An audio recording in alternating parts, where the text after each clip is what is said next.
Hi, welcome back to our YouTube channel. My name is Dex, and as we begin the implementation of E-Invoice, we are always looking from our end to provide the necessary tools so that our users will be able to implement E-Invoice as seamless as possible. So in today's video, we're actually going to be looking at a situation our client recently are facing. Alright, so what happens is they were asking us, what would you do if your landlord does not own a business?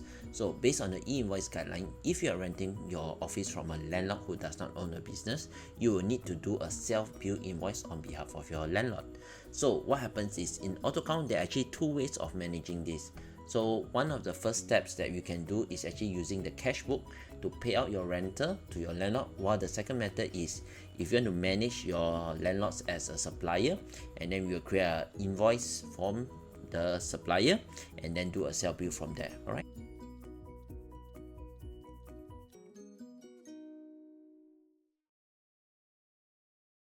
Okay, so the first method that I'm going to show you today is actually using the payment voucher to make payment to your landlord. Okay, so what happens is before we can actually make the entry, the first thing that you will need to do is to create a tax entity in the system.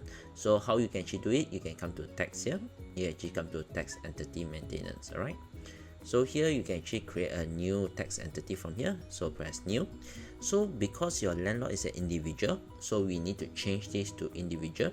So once you change to individual, you can realize the TIN number is already not a compulsory field. The system will automatically generate for your tax identification number. Okay, so if your landlord is a local, so what happens is you press my card. If your landlord is a foreigner, you can use a passport number. Okay, so let's say we use my card, we can just key in the IC number.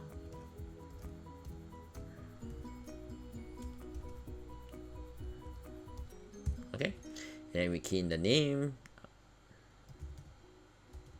Okay, and then we key in their phone number,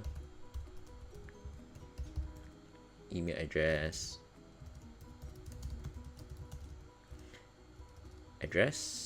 postcode, city, and then country and state. All right, so once we actually create the tax entity, now we press save. Okay, so now to create the payment voucher, we can come to cash book entry, we can press new payment voucher, and we can select the pay to first. Okay, so if you are doing a self-billing transaction, what happens is instead of manually keying the name of the payer, you can actually come to the drop down list here and come down, and you can find Ali. This is the one that we have just created just now. Okay, so press Ali, and then from here we can put here rental of office. Okay, so here we can actually select your payment method, we can put your bank account, we can put your amount here, and from bottom here we will key in like normal, we will select your office rental. Okay, office rental, and we can put in the amount here as 1,000. Okay, so once we are done, we can just press approve, and the transaction is keyed into the system.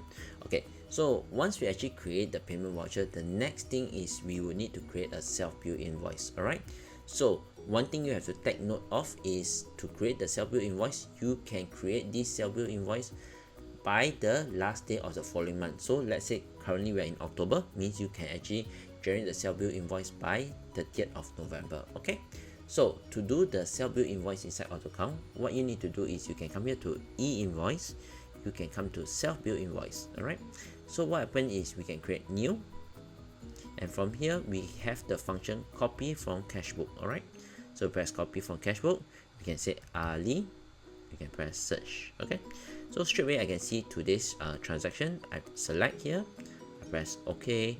The system will automatically fill out all those details.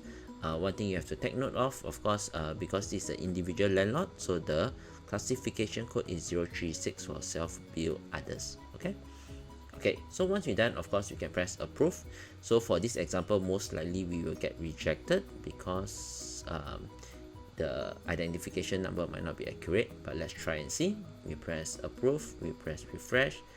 If you can see here, valid means this invoice has been validated by LHDN and has no problem. Okay, so there's also a timer, so within the first 72 hours you can still make any form of amendment to that particular transaction. All right.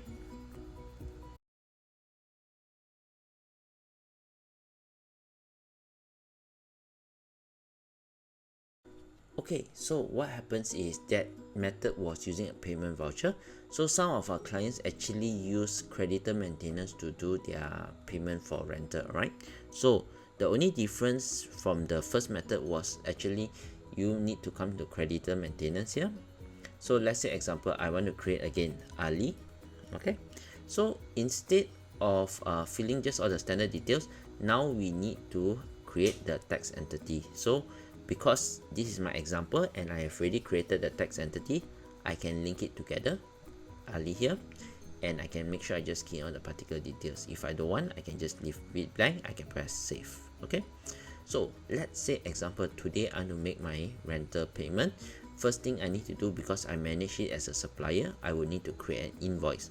So I come here to AP invoice, I call out Ali.